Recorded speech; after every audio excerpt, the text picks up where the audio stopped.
সকলে বলি আলহামদুলিল্লাহ।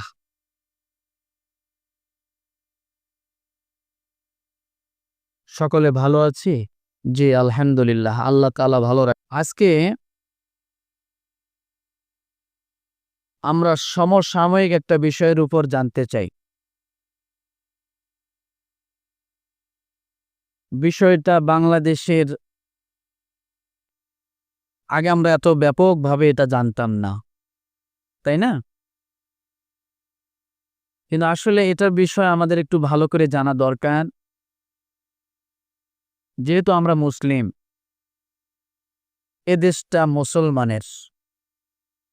কার বলেন তো? এ দেশটা মুসলমানের। এদেশের ইতিহাস যদি আমরা তাকাই, তাহলে দেখা যায়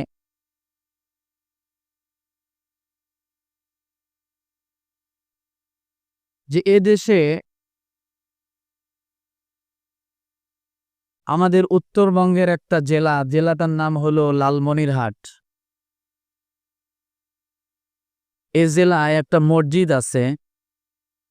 পাহাড়ের নিচ থেকে মসজিদটা পাওয়া গিয়েছে, জঙ্গলের ভিতরে ছিল। সেখানে একটা মসজিদ উদ্বোধনের একটা মাইল ফলক ছিল, একটা ফলক ছিল। সে ফলকের মধ্যে লেখা আছে প্রায় ৬৯ হিজরি। কত? ৬৯ হিজরি।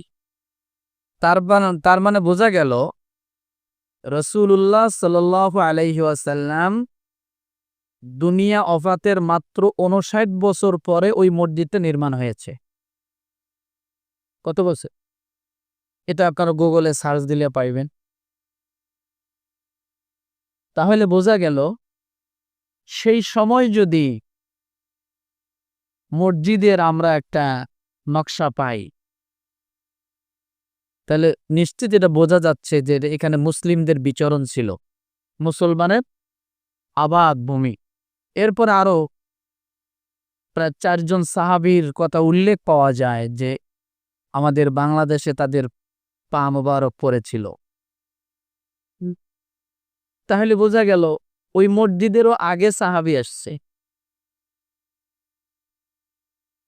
তো যাই হোক, আল্লাহ সুবহানাহু ওয়া তাআলা দয়া করে, মেহেরবানি করে আমাদেরকে মুসলিম একটি দেশে জন্মগ্রহণ করার সুযোগ দিয়েছেন। আল্লাহর দরবারে যদি কোনো আমল কবুল নাও হয়, একেবারে না হয়, তারপরও আল্লাহ নিজেই বলছেন, আমি গত জুমায় সম্ভবত আলোচনা করেছিলাম সূরা ফাতিরের ৩২ নম্বর আয়াত। মুসলমান সকলেই, তার মধ্যে কয় প্রকার মুসলমান? সর্বনিম্ন যে মুসলমান বলে দাবি করে, আল্লাহ তাকেও জান্নাত দিবে বলেছে। তাকেও কি?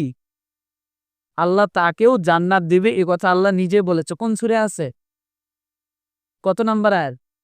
৩২, ৩৩ এগুলা পড়লে দেখবে। যেহেতু ওখানে পাইলাম ফামিনহুম যালিমুল লিনাফসি, যে মুসলমান জালেমের সংজ্ঞায় কি বলেছে? যে ঠিক মতো নামাজ পড়ে না, ঠিক মতো আল্লাহর হুকুম পালন করে না। তো এগুলো তোর মধ্যে তো আমরাই আছি নাকি? তো আল্লাহ তারপরও যায়া বলছেন, ৩৩ নম্বর আয়াতে আল্লাহ যা বলেন, আমি এদেরকেও জান্নাত দিব। কেন দিবেন? ওই যে আল্লাহ মুসলিমের সংজ্ঞা দিয়ে বলেছেন যে এরাও শাস্তি ভোগ করার পরে, যাই শাস্তি আসে সে শাস্তিটা ভোগ করার পর আল্লাহ এদেরকেও কি করবেন? জাহান্নাম থেকে উঠায়া জান্নাতে দিবেন। তো আল্লাহ সুবহানাহু ওয়া তাআলা কাছে আমরা এটা আশা করতে পারি যে আল্লাহ জেল হোক, জরিমানা হোক, যাই হোক, দিয়েন না, এটা আমরা বলি। তারপরও যদি আপনি দেন, তো দেওয়ার পর অন্তত কিছু সময় পরে তো আপনার মায়া লাগবে, কারণ আমরা মুসলিম, তাই না? আপনার মায়া, মমতা, মহাব্বত থাকলেই যথেষ্ট।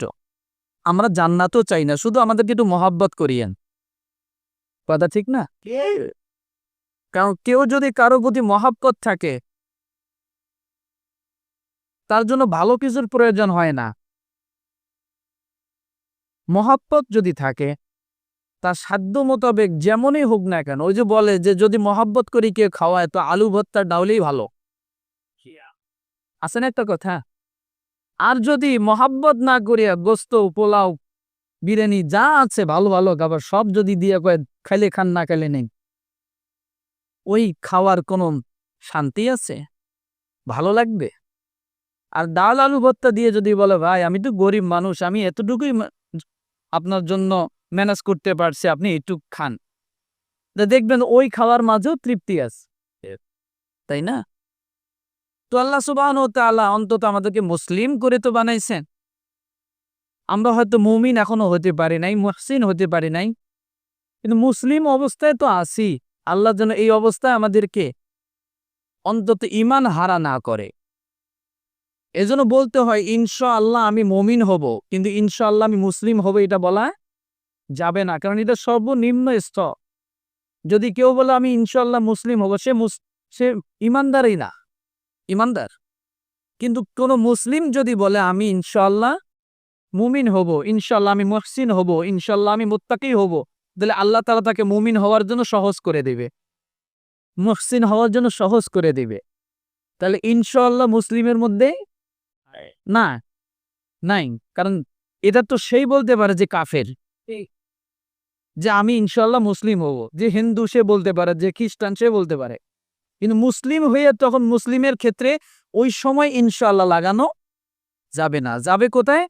মুমিনের ক্ষেত্রে, মুত্তাকির ক্ষেত্রে, মুহসিনের ক্ষেত্রে। আমি সর্বনিম্ন অবস্থার মধ্যেই আছি। আল্লাহ তাআলা আমাদের সকলকে যেন জান্নাতবাসী বানায় দেয় বলে আমিন।